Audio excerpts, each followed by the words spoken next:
Oknum-oknum yang membacking ini ada oknum TNI, oknum Polri, oknum dari Kementerian Luar Negeri, oknum dari Kedutaan Besar, oknum dari Kementerian Ketenagakerjaan.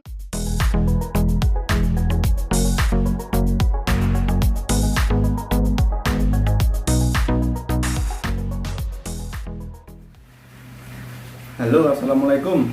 Ketemu lagi ya teman-teman, bareng saya di channel Novan YK. Setelah kejadian yang menyangkutkan PJTKI kemarin, tentunya pemerintah saat ini lebih hati-hati dan lebih sigap lagi dalam menangani kasus perdagangan orang, sehingga harus bekerja keras dalam mengungkap siapa saja yang terlibat di dalam sindikat tersebut. Tentu BP2MI berharap agar perang total terhadap para sindikat mafia yang mengendalikan perdagangan orang ini akan benar-benar membuktikan negara tidak kalah, maka BP2MI meminta Polri tentu untuk menindaklanjuti setiap kasus-kasus perdagangan orang ini secara serius. Ini bisnis kotor kok. Ini bisnis kotor yang dikendalikan oleh mafia, yang dibackingi oleh oknum-oknum yang memiliki atributif kekuasaan. Yang tentunya dengan prosedur ilegal itu akan membahayakan ataupun merugikan bagi TKI tersebut ketika nanti bekerja di sana, seperti gaji, perlindungan kerja ataupun fasilitas kerja nanti di sana. Seperti yang terjadi pada bulan kemarin, puluhan TKI yang dari Timur Tengah itu dipulangkan ke Indonesia karena di sana tidak mendapatkan hak-hak yang layak dan juga terlantar di sana. Dan menurut Kepala BP2MI, tujuan dari pemulangan TKI tersebut indikasi dalam perdagangan manusia yang berakibat tidak terpenuhinya hak-hak TKI ketika berada di sana.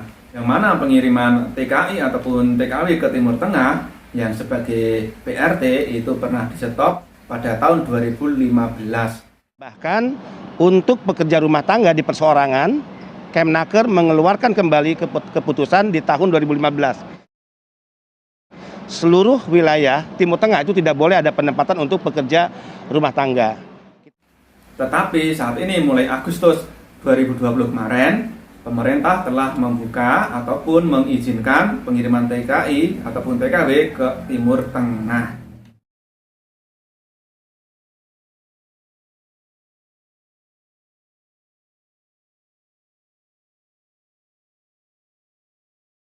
Jadi bagi teman-teman yang mau kerja ke luar negeri itu harus lebih hati-hati lagi ya.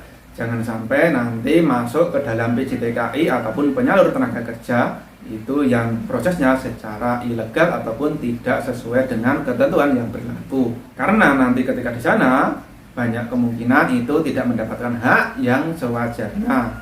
Seperti gaji yang tidak benar ataupun perlindungan TKI tidak bagus.